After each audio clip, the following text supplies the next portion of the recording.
And so, welcome back to lesson three, and also the last lesson of this module, number seven, and also the last lesson of this entire course. It pains me to say goodbye to you all, but I think by now you should be all well and ready. If you have not started already, you should be well and ready to get started. But if you have already been starting out and been doing, practicing and putting your plans into place, I applaud you for that. And I hope that, you have uh, achieved, quite a fair amount of success so far. And so this lesson, we're really going to be talking about the key tenets for maintenance success, because what's really going to set you up for success, what are some of the key things you need to know to remind yourself of. You can write this down, put it on a post-it, so that even after you've lost all the weight, you will always remember that these are the things that's going to keep you living in this new body, living in this new life that you've unlocked for yourself. So the crux of maintenance is this, comes down to three main things. The first one is your consistency.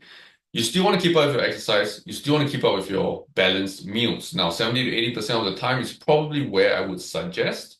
But the reality is this, even with the exercise component of things, it actually doesn't take a lot to maintain where you're at, because to get to the goal, you actually need to really put in almost 100% effort. But to maintain where you're at, it only takes maybe 50% of the effort. So if you've been going to the gym about 4 times in a week, what I would suggest, honestly, is to maybe go to the gym twice. And then the other 2 times in a week, maybe start exploring new sports, new activities that you want to, do now that you are lighter, now that you're more mobile, you're more energetic. Okay. Again, remember that I think for majority of you, the gym is just an entry point to get your body fitter so that you can actually do the other activities that you want.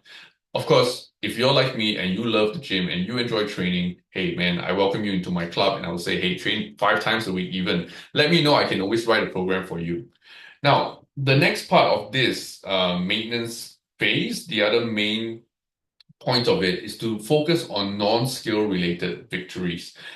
Basically, you want to focus on how you feel. You want to focus on your energy levels. Look in the gym and how your strength is improving. Look on the pitch, or how you're running on the sport. How are you performing? Are you moving better?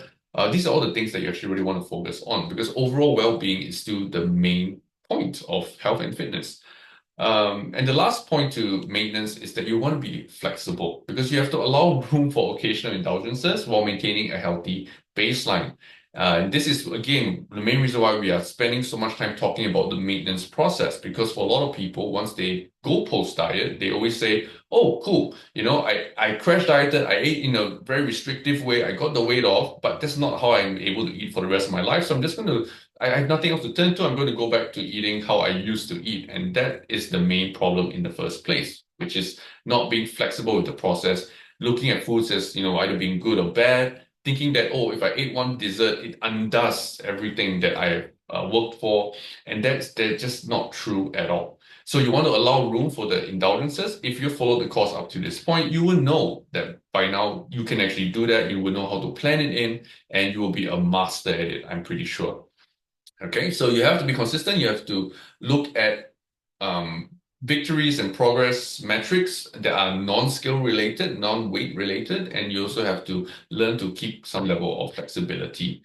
And so this is the last note I want to leave you on, which is basically to stay adaptable, because maintenance is going to have its ups and its downs, just like weight loss itself will have its ups and its downs. But the reality is that maintenance is for life, and you're going to experience many things in life that will potentially rock you, right? It might disrupt your current routine. So you have to be very adaptable to understand, how do I keep the base fundamental habits that I've built up over the entirety of this journey, even in the worst case scenarios. Yeah, because life is unpredictable. You need to plan for travels, holidays, even super busy periods. A lot of my clients, they tend to have peaks and troughs at work. It comes in a cyclical format where sometimes their work is just super, super, super intense for periods of time. And then after that, they have, periods of time where they can actually relax a little bit. And so you want to plan according to that. Even when maintaining, you still need to plan certain ups and downs that you foresee. Yeah. The other part here, as I mentioned already, is the planning ahead part. Pre-plan your meals, have backup workouts, know what your maintenance cues are, because it's very important to know, okay, what are the things I need to do with my habits, for example, my eating habits, so that I can kind of go on autopilot to some degree without worrying too much about it. You still have to keep an eye on it. And I think a lot of times for many people, it takes years and years and years of doing it and practicing it for it to really be autopilot. Yeah. So you still want to make sure you keep an eye on it where you're looking at these habits as, is this something that is going to keep me healthy? Is this something that I truly want to do or will pay off for me? Or is this just something that I'm feeling in the moment where I feel this urge to do this thing because of a reaction to maybe a emotion or feeling that I'm being triggered by? And so I think planning ahead really helps us to deal with the situations a little bit better. The last part here is, again, focus on long-term consistency over perfection. Be very, very wary of falling back into an all or nothing mindset. I will admit that I have had clients where when I check in with them after they've graduated, let's say a year down the road, they've graduated, check in with them, and I find that because of some intense, life events, they tend to default back to what's a more comfortable all or nothing mindset. But even then, also in some of those cases, they've still been managing relatively well at a baseline just because we've entrenched certain habits in place. For example, they still focus on eating more protein, at their meals, things like this.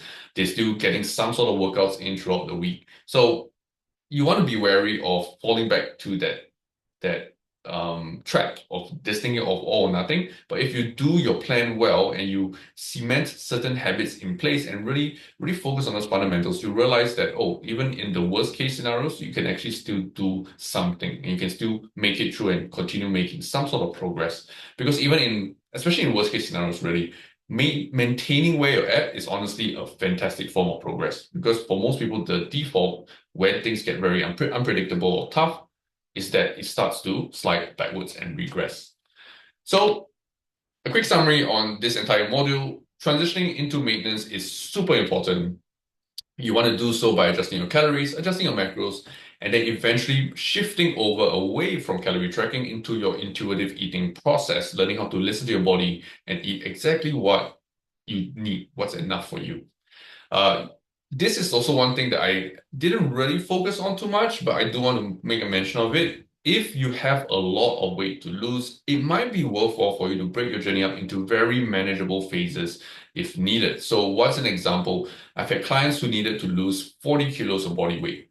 Okay, and if you were to think about losing 40 kilos at one shot, your body, you need to do some pretty drastic things. So you might want to look at it at breaking it up into maybe 10 kilo amounts. So you say, I will lose the first 10 kilos first, doing these basic stuff first. And then after I finish the first 10 kilos, let me see how I feel. Maybe I might take a break from the dieting process, give my body a bit of a rest, and then push again for the next 10 kilos. So it's very important to break up your journey if um if your circumstances do not allow for you to be really, really aggressive. The last part about this, as I mentioned, and it's the crux of this lesson, is to stay adaptable. So plan ahead for life's ups and downs, and you will definitely be able to kind of keep the results that you've gotten while, most importantly, enjoying the rest of your life. So that's it. I hope you are well. Please leave us some comments down below if you have any questions, if you have any further issues or any further things that you might want to point out about the course, please drop us an email as well. I believe the contact has been left down below.